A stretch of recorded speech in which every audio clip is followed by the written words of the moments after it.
1118개조로 돼 있고 총 5편으로 돼 있다고 그랬죠. 제1편.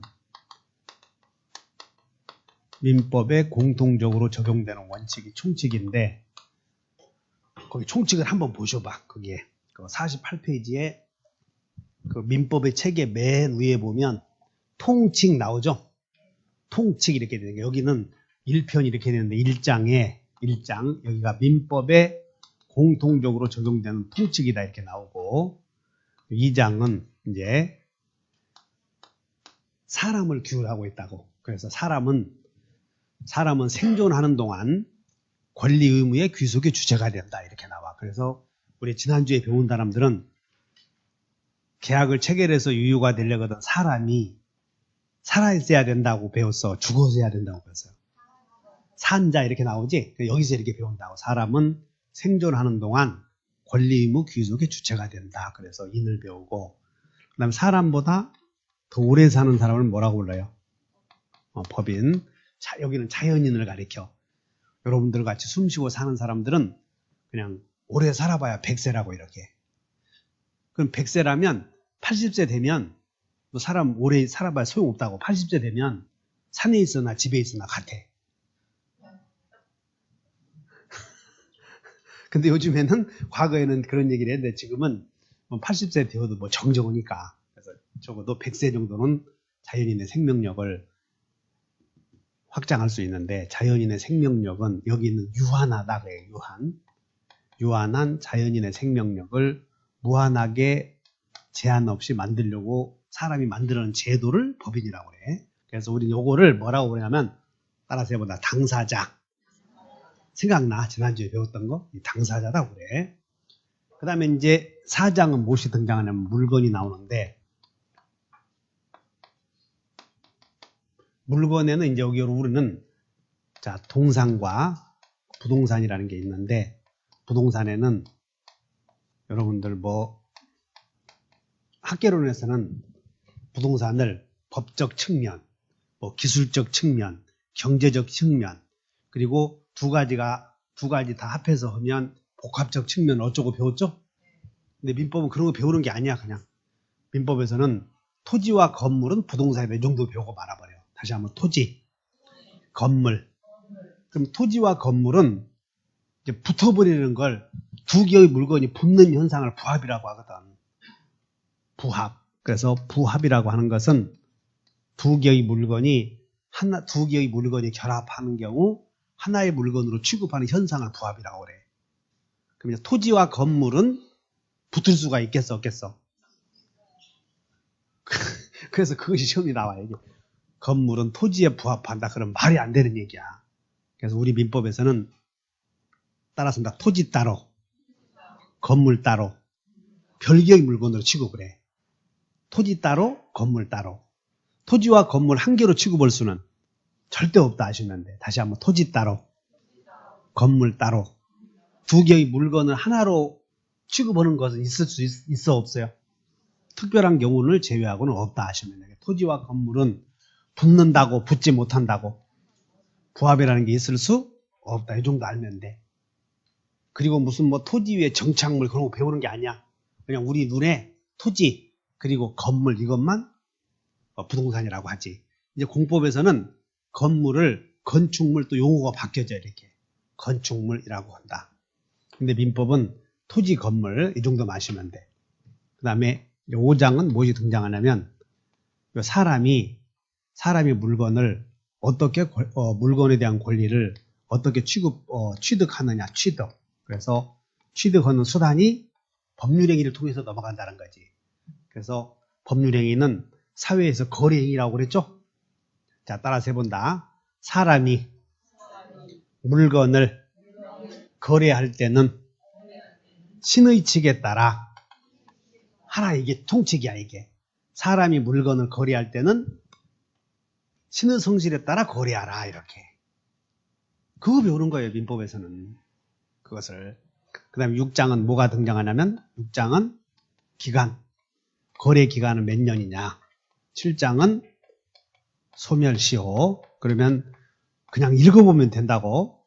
소멸시효는 권리를 소멸케 하는 현상을 소멸시효라고 그래요. 그래서 시효, 시간이 흘러가는 효력으로 권리가 소멸되는 현상, 이것을 소멸시효. 대비되는 개념은 나중에 배워요. 취득시효라는 게 있지. 근데 우리는 자, 공인중개사 시험은 민법 총칙 1조에서 184조까지 있는데, 여기서 공인중개사 시험은 부동산 거래와 관련된 최소한의 지식만 배운다고 그랬죠? 그래서 어디만 배워? 뭐만? 여기 법률행위만 시험 범위라고.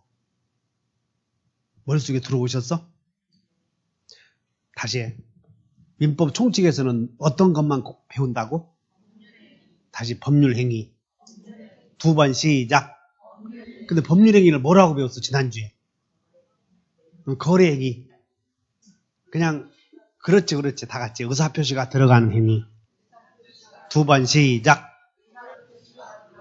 그렇게 공부할 수 있어야 돼. 정확하게 말하면 의사표시를 요소로 하는 법률 요건이다 이렇게 표현한다고 법전에서는. 근데 의사표시를 요소로 하는 법률 요건이다 이렇게 하는 것도 여러분들 어려우니까 그냥 의사표시가 들어가는 행위다 해버리면 되지. 다 같이 의사표시가 들어가는 행위. 그래서 요것만 배운다고 그랬어. 의사표시만 제1장 총칙에서는 법률행위만 배운다 이렇게. 그 다음에 제2편에서는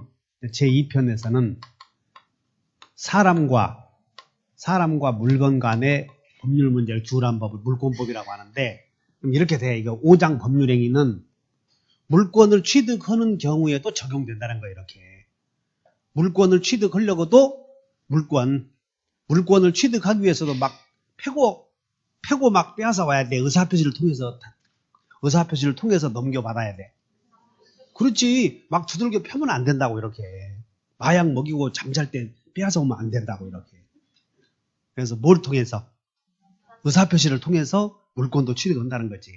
그래서 물권은 185조에서 372조까지 있다고 그랬고, 그 다음에 제3편은 채권이라고 했는데, 여러분들 채권을 한문으로 한번 써보셔. 그럼 채권이 뭐냐면 여기 사람에게 책임을 물을 수 있는 권리. 두 번 시작. 정확한 용어는 특정인이 특정인에게 특정의 행위를 청구할 수 있는 권리를 채권이라고 불러. 그 말도 어렵다는 거야. 그 말도. 그래서 우리 사회라고 하는 공간은 사람과 또 뭘로 되어 있다고 그랬어요? 물건. 그럼 사람이 먼저였어? 물건이 먼저였어? 그럼 사람이 먼저였다고 하신 분들은 교회 다니신 분들 손 들으셔. 그 교회 헛것 다닌 거예요, 여러분들이. 하나님께서 이 세상 우주 만물을 창조하실 때 사람을 먼저 창조하셨어? 땅을 먼저 창조하셨어? 당신 교회 다니셔?